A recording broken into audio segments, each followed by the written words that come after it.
ఈరోజు ఈ కూటమి ప్రభుత్వం అటు ఆంధ్ర రాష్ట్రంలోనూ అలాగే పార్లమెంటు సాక్షిగా రాష్ట్ర ప్రయోజనాల్ని తాకట్టు పెడుతూ ఈరోజు ప్రజాస్వామ్యానికి గొడ్డలు పెట్టేలాగా తయారైంది.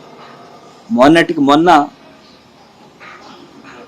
ఎలక్షన్లో ఓటు వినియోగించుకోవడానికి వెళ్తున్నటువంటి వైఎస్ఆర్ కాంగ్రెస్ పార్టీకి సంబంధించినటువంటి లీడర్లందరి మీద దాడి చేయడం దగ్గర నుంచి తిరుపతిలో సాక్షాత్తు పోలింగ్ స్టేషన్కి 200 మీటర్ల దూరంలోనే పోలీసుల సాక్షిగా మీడియా సాక్షిగా దాడి చేసి అనైతికంగా అది గెలుచుకోవడం జరిగింది. కిడ్నాప్ చేసి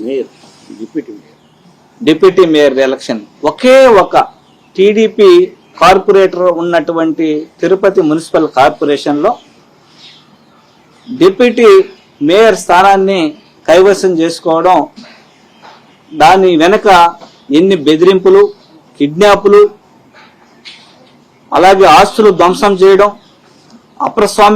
అప్రజాస్వామ్యంగా కిడ్నాప్ చేయడం, కార్పొరేటర్లని ఎన్ని అత్యంత దారుణాతి దారుణంగా ప్రజాస్వామ్యాన్ని నిట్ట నిలువున నడి రోడ్డు మీద కూని చేయడం జరిగింది ఈ కూటమి ప్రభుత్వం, తెలుగుదేశం ప్రభుత్వం.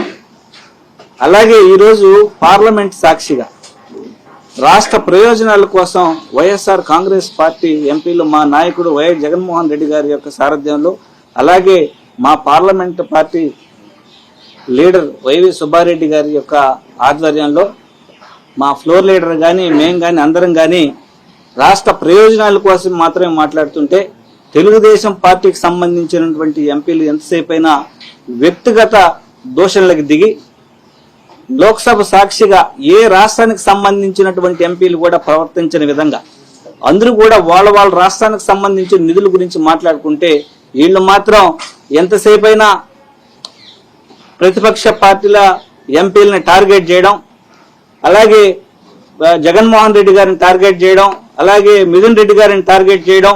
అంటే మనం చూస్తే ఎలా ఉందంటే, మహాభారతంలో భీష్మ పితామహుని ఎదుర్కోవడానికి ఒక సెకండ్ని ఏ విధంగా అయితే ఉపయోగించుకుని, అంటే పలాని క్యాస్ట్ వాళ్ళు వీళ్ళని రెడ్లు అంటే రెడ్లని, లైక్ మన నంద్యాల ఎంపీ గారు శబరి గారు ఉన్నారు రెడ్డి, ఆ రెడ్డితో మిథున్ రెడ్డి గారిని టార్గెట్ చేయండి, జగన్మోహన్ రెడ్డి గారిని టార్గెట్ చేయండి, అలాగే ఎస్సీలు ఎవరున్నారు వాళ్ళతో టార్గెట్ చేయండి. ఇలాంటి పోకడ్లు కరెక్ట్ కాదు.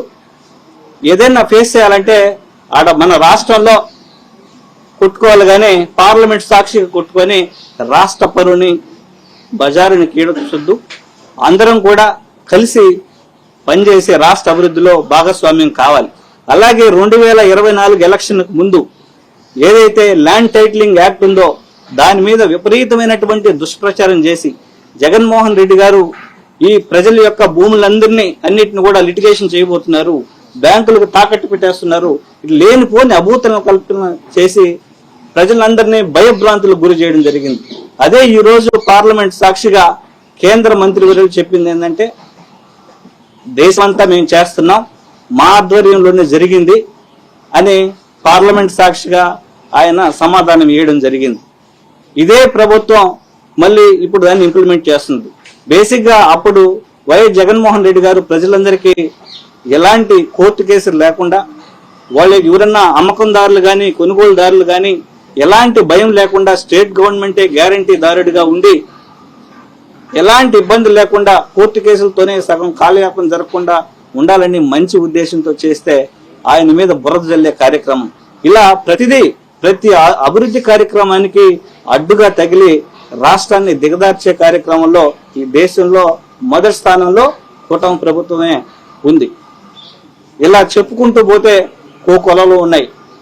అలాగే వైఎస్ఆర్ కాంగ్రెస్ పార్టీ ఇప్పుడు కూడా పేద ప్రజల పక్షాన, అలాగే ఆశా వర్కర్ల దగ్గర నుంచి, ఏఎన్ఎం వర్కర్ల దగ్గర నుంచి, అలాగే రిసోర్స్ పర్సనల్ దగ్గర నుంచి, ఇలా కింద స్థాయిలో ఉన్నటువంటి ఉద్యోగుల దగ్గర నుంచి అన్ని వర్గాల ప్రజల యొక్క ఆర్థిక భరోసాకి, వాళ్ళ కుటుంబ సంక్షేమానికి, రాష్ట్ర అభివృద్ధికి కట్టుబడే విధంగా మా జగన్మోహన్ రెడ్డి గారి యొక్క ఆధ్వర్యంలో ఖచ్చితంగా పోరాటాలు చేస్తున్నాం. తెలుగుదేశం పార్టీకి ఒకటే చెప్పేది, సెకండరీ రాజకీయాలొద్దు, ఏదైనా డైరెక్ట్ రాజకీయాలు చేసి అభివృద్ధి పదంలో ముందుకు తీసుకుపోయే విధంగా ప్రతిపక్షాలను కూడా అన్నింటినీ కలుపుకొని ముందుకు పోయే విధంగా ఉండాలని ఇతూ బలుకుతూ థ్యాంక్ యూ.